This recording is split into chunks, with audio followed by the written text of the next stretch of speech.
Hello दोस्तों, स्वागत है आपके अपने YouTube channel BK study corner में। आइए दोस्तों, आज बिहार डीएलएड के दोस्तों प्रैक्टिस सेट 7वां देखने वाले हैं। ठीक है, डेली जी के हम लोग देख रहे हैं। शाम के 7 बजे ये वीडियो अपलोड हो जाती है। वैसे दोस्तों थोड़ा बहुत लेट हो जाता है, लगभग 8 बजे के आसपास तो हो जाती है। टारगेट हमारा 7 बजे का रहता है। तो दोस्तों स्टार्ट करते हैं आज का प्रैक्टिस सेट। देखते हैं सबसे पहला सवाल क्या रहता है।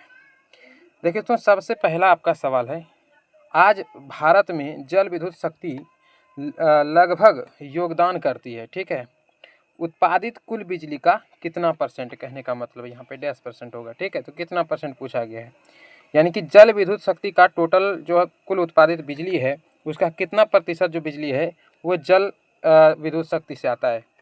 तो 100%, 25%, 22% या फिर 75%। लगाइएगा दोस्तों राइट आंसर। बिल्कुल दोस्तों, जो भी सी लगा रहे हैं करेक्ट लगा रहे हैं। 22% हो जाएगा, है ना दोस्तों। यानी कि टोटल जो बिजली है उसका 22% जो बिजली आता है वो जल विद्युत शक्ति से हम लोग को प्राप्त होता है। ठीक है। अच्छा, कोयले से कितना प्राप्त होता है? अगर कोयले की बात की जाए तो कोयले से 60% प्राप्त होता है। ठीक है, अगर कोयला का बात करें तब। यहाँ पे जल विद्युत शक्ति बोला गया है तो 22% लगाइएगा। आइए दोस्तों अगले सवाल पे। यहाँ पे देखिए आपका दूसरा सवाल है, क्या पूछा गया है। देखिए, धर्मनिरपेक्ष राज्य की स्थापना सर्वप्रथम कहाँ हुई बताइएगा। फ्रांस, रूस, जापान या अमेरिका। तो बिल्कुल दोस्तों, जो भी डी लगा रहे हैं करेक्ट लगा रहे हैं, अमेरिका यहाँ पे राइट आंसर होगा। देखिए, धर्मनिरपेक्ष राज्य की स्थापना, यानी कि धर्मनिरपेक्ष मतलब क्या समझ रहे हैं, तो सब लोग को पता होगा। धर्मनिरपेक्ष मतलब कि हम कोई भी धर्म को अपना सकते हैं, किसी भी धर्म का प्रचार प्रसार कर सकते हैं, कोई रोक टोक नहीं है। तो इसका सर्वप्रथम स्थापना अमेरिका में किया गया था। ठीक है, वैसे हमारा देश भारत जो है वो भी एक धर्मनिरपेक्ष राष्ट्र है ना, लेकिन इसका सबसे पहले जो स्थापना किया गया था वो अमेरिका में किया गया था, याद रखिएगा। तो अमेरिका क्या है, सर्वप्रथम वहाँ पे धर्मनिरपेक्ष राज्य का स्थापना किया गया। लेकिन हमारा देश भारत जो है वह भी एक धर्मनिरपेक्ष राष्ट्र है। ठीक है, भारत में भी हम किसी धर्म को अपना सकते हैं, किसी धर्म को छोड़ सकते हैं, किसी भी धर्म का प्रचार प्रसार कर सकते हैं, किसी भी धर्म को अपना सकते हैं, कोई दिक्कत नहीं है। आइए अगले सवाल पे। लेकिन पूछा जाए अगर सर्वप्रथम कहाँ पे हुआ तो ये याद रखिएगा, अमेरिका में। देखिए अगला सवाल है आपका, दाची ग्राम जो जम्मू कश्मीर में स्थित है क्या है बताइएगा। जो दाची ग्राम है और जम्मू कश्मीर में स्थित है, लेकिन है क्या, ये पूछा गया है। वन्य जीव अभ्यारण्य है, राष्ट्रीय उद्यान है, आरक्षित वन क्षेत्र है या फिर पक्षी अभ्यारण्य है, बताइएगा दोस्तों। बिल्कुल दोस्तों, जो भी बी लगा रहे हैं करेक्ट लगा रहे हैं, राष्ट्रीय उद्यान है। ठीक है, दाची ग्राम जो है दोस्तों वह क्या है, एक राष्ट्रीय उद्यान है। ठीक है, याद रहेगा। है कहाँ पे स्थित अगर बोला जाए तो दाची ग्राम स्थित कहाँ पे है, जम्मू कश्मीर में। क्या है भाई, तो यह एक राष्ट्रीय उद्यान है, याद रहेगा। अच्छा, एकमात्र जो दोस्तों कश्मीरी जो 12 सिंघा होता है जानवर, वह एकमात्र ऐसा जानवर है जो कि सिर्फ यहीं पे पाया जाता है। दाची ग्राम जो राष्ट्रीय उद्यान है जम्मू कश्मीर में, सिर्फ वहीं पे पाया जाता है। क्या भाई, तो कश्मीरी। ठीक है ना, याद रखिएगा, कश्मीरी यहाँ पे होगा, कश्मीरी 12 सिंघा। ठीक है दोस्तों, 12 सिंघा ये कहाँ पाया जाता है, सिर्फ और सिर्फ दाची ग्राम के जो राष्ट्रीय उद्यान है वहीं पे पाया जाता है, याद रखिएगा इस चीज़ को भी। आइए अगले सवाल पे। देखिए चौथा सवाल क्या पूछा गया आपसे, मतगणना का कार्य कौन करता है बताइएगा। पिछले प्रैक्टिस सेट का ये सवाल है, तो रिपीट हुआ है, बहुत अच्छी बात है दोस्तों, रिपीट होना भी चाहिए और याद हो जाता है वैसे में। तो बताइएगा मतगणना का कार्य कौन कराता है, राज्यपाल, प्रधानमंत्री, राष्ट्रपति या फिर चुनाव आयोग। तो बिल्कुल दोस्तों, आप लोग को पता होगा, राइट आंसर डी लगाए होंगे तो बिल्कुल सही लगाए दोस्तों, चुनाव आयोग है ना। मतगणना का कार्य कौन करता है, चुनाव आयोग करता है। ठीक है, और ये जो चुनाव आयोग है दोस्तों, ये हमारे भारत में जो लोकसभा का चुनाव होता है, लोकसभा का चुनाव हो गया, विधानसभा का चुनाव हो गया, है ना, राज्यसभा का चुनाव हो गया, इसके बदले फिर राष्ट्रपति हो गया, राष्ट्रपति का चुनाव, या फिर उपराष्ट्रपति का चुनाव, ये सभी चुनाव दोस्तों इसका जो कार्यभार होता है वह कौन संचालित करता है, तो चुनाव आयोग ही संचालित करता है। याद रखिएगा, सभी चुनाव कौन संचालित कराते हैं, चुनाव आयोग ही कराते हैं। ठीक है, तो मतगणना का भी कार्य कौन कराएगा, वो चुनाव आयोग ही कराएगा। तो राइट आंसर यहाँ पे क्या हो जाएगा, डी, याद रखिएगा। नेक्स्ट सवाल पे दोस्तों, 5वां सवाल देखिए क्या पूछा गया है। देखिए, बाघ परियोजना की शुरुआत कब हुई बताइएगा। बाघ परियोजना की शुरुआत कब हुई, 1975, 72, 74 या फिर 1973। तो बिल्कुल दोस्तों, जो भी यहाँ पे आंसर डी लगा रहे हैं बिल्कुल करेक्ट लगा रहे हैं, 1973 में, है ना दोस्तों। बाघ परियोजना की शुरुआत कब होती है मेरे भाई, 1973 ईस्वी में। ठीक है, अच्छा, इसका उद्देश्य क्या था, जो बाघ परियोजना का शुरुआत तो किया गया, तो इसका कोई ना कोई उद्देश्य तो रहा होगा।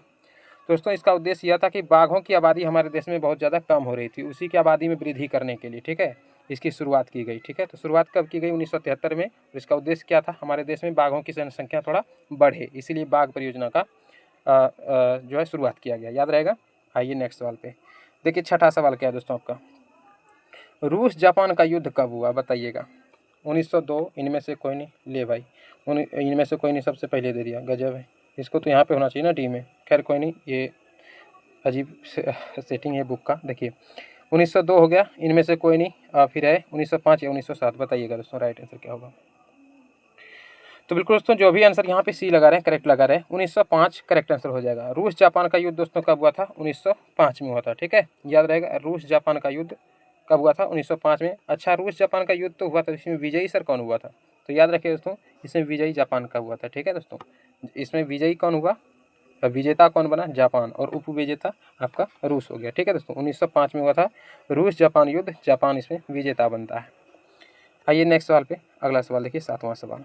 देखिए सवाल है, ब्रिटेन में किस वर्ष सार्वजनिक वयस्क मताधिकार को मान्यता मिली? बताइएगा, ब्रिटेन में किस वर्ष सार्वजनिक वयस्क मताधिकार को मान्यता मिली? मताधिकार मतलब समझ रहे हैं, मत देने का, यानी कि वोट देने का अधिकार। तो बताइएगा 1906 में, 1931 में, 1911 में या फिर 1928 में? तो बिल्कुल दोस्तों जो भी आंसर डी लगा रहे हैं करेक्ट लगा रहे हैं, 1928 आपका यहाँ पे करेक्ट आंसर हो जाएगा। अच्छा सर, 1928 में क्या हुआ कि सार्वजनिक वयस्क मताधिकार को क्या हुआ? मान्यता मिला। इससे पहले क्या होता था सर? देखिए 1928 से पहले क्या होता था, जो मेल होते हैं ना, पुरुष, सिर्फ वही मत दे सकते थे, यानी कि वोट दे सकते थे। लेकिन 1928 के बाद क्या हुआ कि महिलाएं भी वोट देने लगी। किसके द्वारा दोस्तों? तो लोक प्रतिनिधित्व अधिनियम के द्वारा ये पारित किया गया कि अब महिलाएं भी वोट डाल सकेंगी, है ना। तो 1928 के बाद, तो याद रखिएगा, ये सवाल याद रखिएगा, 1928 में क्या हुआ? सार्वजनिक वयस्क मताधिकार को मान्यता मिली ब्रिटेन में। और किसके तहत मिली दोस्तों? तो ये भी याद रखिएगा, लोक प्रतिनिधित्व, है ना, लोक प्रतिनिधित्व, और उसके बाद अधिनियम, ये याद रखिएगा, अधिनियम, ठीक है दोस्तों। लोक प्रतिनिधित्व अधिनियम, ये थोड़ा सा मार्कर मेरा डैमेज है, इसीलिए करेक्ट लिखा नहीं रहा है। खैर आप लोग समझ गए होंगे, लोक प्रतिनिधित्व अधिनियम के तहत, ठीक है, ये याद रखिएगा। आइए नेक्स्ट सवाल पे, 8वां सवाल देखिए क्या पूछा गया है। देखिए सवाल है, वह भूमि जो 5 से अधिक वर्षों के लिए बिना खेती के छोड़ दी जाती है, ठीक है, 5 से अधिक वर्षों के लिए ना, या तो 5 भी कह सकते हैं, 5 या फिर 5 से अधिक वर्षों के लिए बिना खेती के छोड़ दी जाती है, देश के रूप में जानी जाती है, यानी किसके रूप में जानी जाती है? चराई के रूप में, परती भूमि के रूप में, या फिर कृषि योग्य बंजर भूमि, या फिर बंजर भूमि?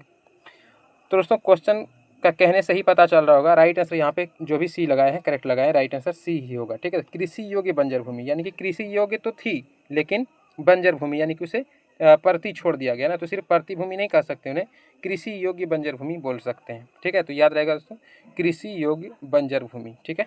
चलिए नेक्स्ट सवाल पे, अगले सवाल पे आइए। देखिए 9 नंबर का सवाल है, क्या सवाल पूछा गया है? रेशम के धागे का उत्पादन के लिए रेशम कीड़े के पालन डैश के रूप में जाना जाता है ना। जो रेशम का जो धागा, जिसमें रेशम के जो धागे का उत्पादन किया जाता है, उसके लिए दोस्तों रेशम के कीड़ा एक होता है, ठीक है, उसका पालन किया जाता है। अच्छा, इसको कहते क्या है सर? तो इसको कहते हैं सेरीकल्चर, शायद याद होगा आप सभी को, अगर याद नहीं तो दोस्तों कर लीजिएगा, ठीक है। सेरी कल्चर होगा ना, सेरी कल्चर याद रखिएगा। रेशम कीट पालन, है ना, रेशम का कीड़े का पालन कीट पालन बोल सकते हैं, तो उसे क्या कहते हैं? सेरी कल्चर कहते हैं। तो दोस्तों रेशम कीट जो पालन होता है दोस्तों, इसको किसके रूप में जाना जाता है?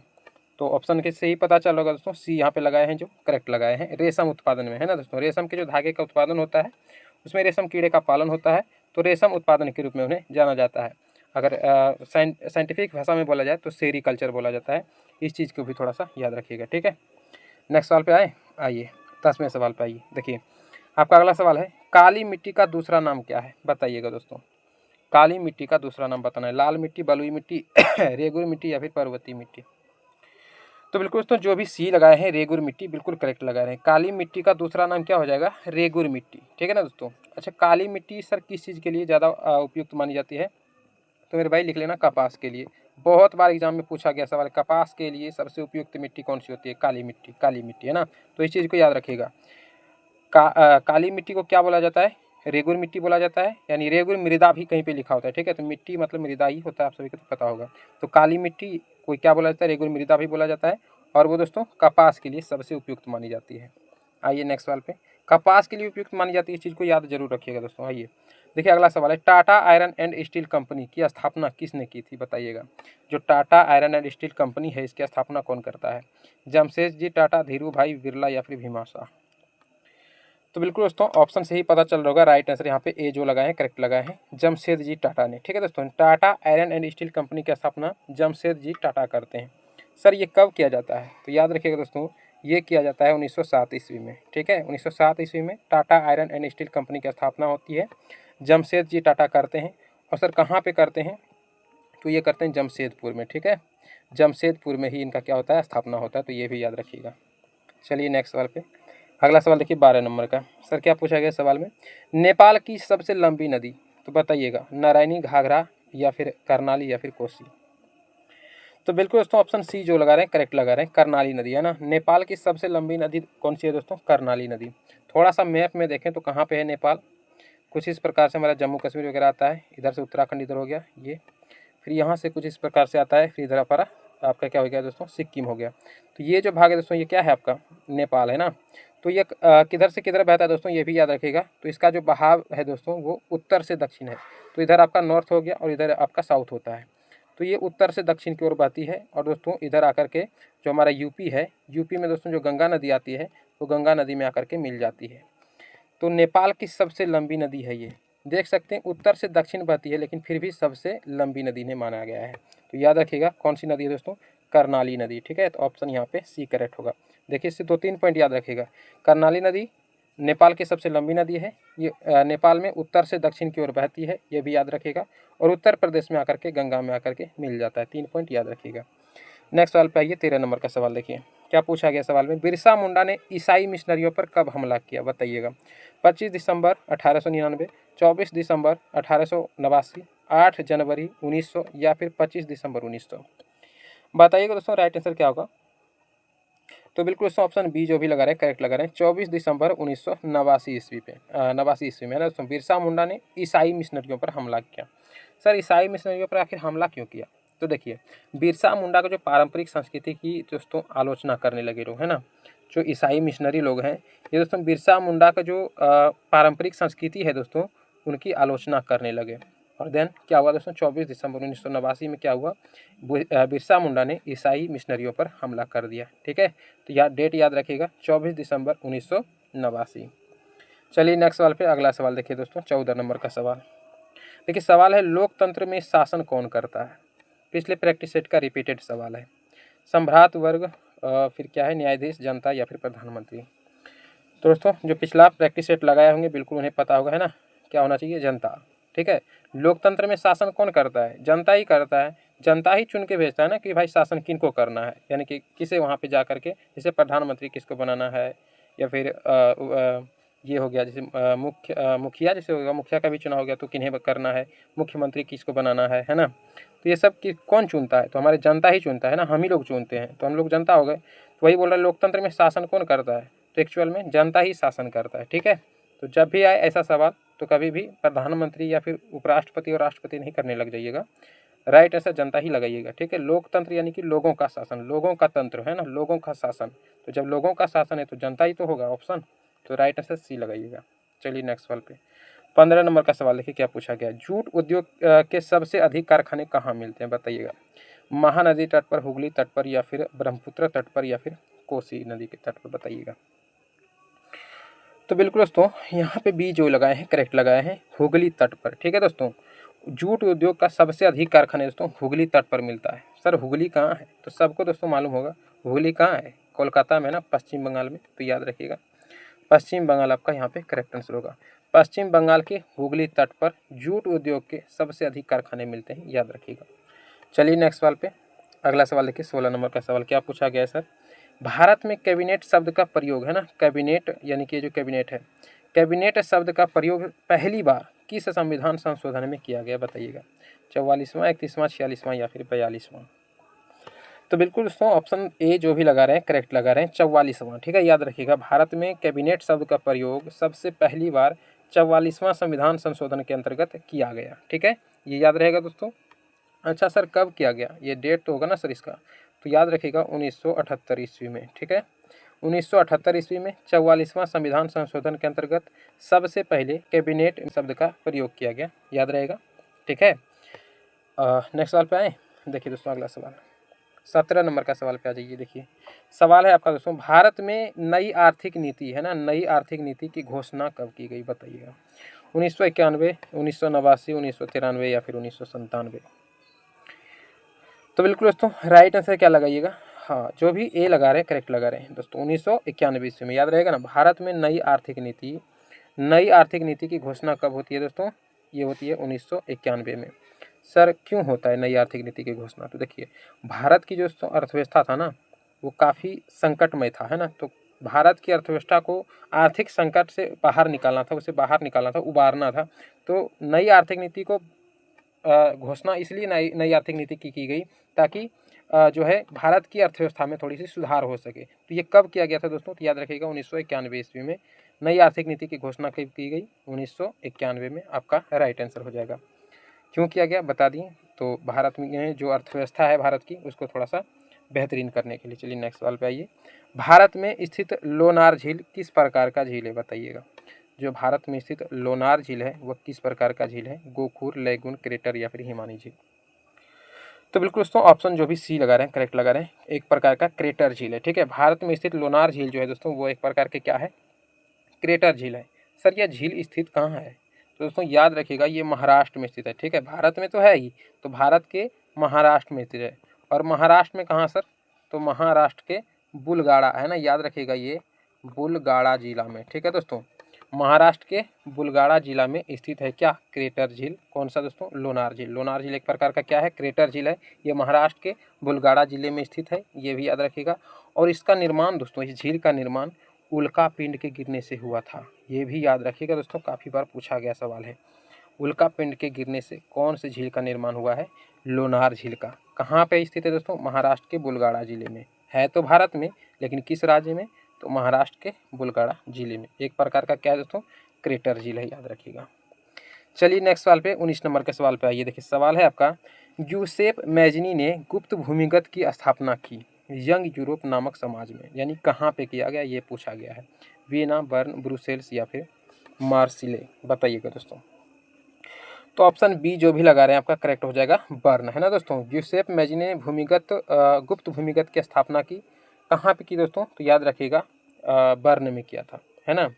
अच्छा दोस्तों ये जो है स्थापना कब किया गया था दोस्तों, तो याद रखिएगा 1833 ईस्वी में। इस चीज़ को भी याद रखिएगा। यंग यूरोप नामक समाज की स्थापना कब किया गया, 1833 ईस्वी में। किसने किया, यूसेफ मैजनी ने किया। कहाँ पे किया, तो बर्न में किया, ये भी याद रखिएगा। और इनके करने से दोस्तों क्या हुआ, इटली जो कि हुआ दोस्तों स्वतंत्र हुआ। ठीक है, ये भी याद रखिएगा। तो कहाँ किया गया, बर्न में 1833 में, और इन्हीं के बदौलत दोस्तों इटली स्वतंत्र हो पाया, ये भी याद रखिएगा। चलिए नेक्स्ट सवाल पे आइए। 20 नंबर का सवाल देखिए। सवाल है आपका, रंग भेद की नीति के विरुद्ध आवाज़ उठाने वाला कौन थे बताइएगा। George W Bush, George Washington, Abraham Lincoln, Martin Luther king.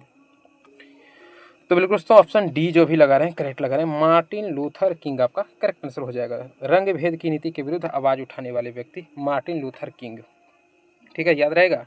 और दोस्तों मार्टिन लूथर किंग को जो दोस्तों है अमेरिका का, इन्हें गांधी बोला जाता है, याद रखिएगा। इन्हें क्या कहा जाता है, अमेरिका का गांधी। ठीक है, याद रहेगा, अमेरिका का गांधी बोला जाता है इसको, ये भी याद रखिएगा। दोस्तों रंग भेद की नीति के विरुद्ध आवाज़ उठाने वाले कौन थे, मार्टिन लूथर किंग। और 1964 ईस्वी में दोस्तों, ये भी याद रखिएगा, काफ़ी बार पूछा गया सवाल है। 1964 ईस्वी में दोस्तों इसे शांति का नोबेल प्राइज, ठीक है दोस्तों, शांति का नोबेल प्राइज इन्हें मिल चुका है, ये भी याद रखिएगा। 1964 में मिला है, क्या मिला है, शांति का नोबेल प्राइज। किस कार्य के लिए, तो रंग भेद की नीति के विरुद्ध आवाज़ उठाने के लिए। इन्हीं के कारण दोस्तों 1964 में शांति का नोबेल प्राइज़ दिया गया। अमेरिका का इन्हें गांधी कहा जाता है, ये भी याद रखिएगा। तो दोस्तों आज का प्रैक्टिस सेट यहीं पे एंड करते हैं। कैसा लगा सेट बताइएगा कमेंट करके। पिछला प्रैक्टिस सेट यदि नहीं देखें तो डिस्क्रिप्शन में दोस्तों प्लेलिस्ट का लिंक मिल जाएगा, जाकर के आप पिछला प्रैक्टिस सेट देख सकते हैं।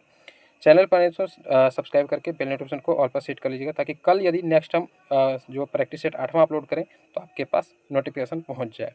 और दोस्तों बात करते हैं थोड़ा सा, डिस्क्रिप्शन में दोस्तों हमारा जो है टेलीग्राम चैनल का लिंक है, ज्वाइन कर लीजिएगा, PDF आपको वहाँ पे फ्री में मिल जाएगा। बाकी दोस्तों आप लोग कमेंट करते रहिए, लाइक सब्सक्राइब जो भी अपने दिल से करते रहिए, हमें सपोर्ट मेरा दोस्तों थोड़ा सा कीजिए, ताकि हमारा भी हौसला बने रहे और अच्छी अच्छी वीडियो आप लोग के लिए प्रोवाइड करते रहें। तो मिलते हैं दोस्तों नेक्स्ट वीडियो में, तब तक के लिए जय हिंद।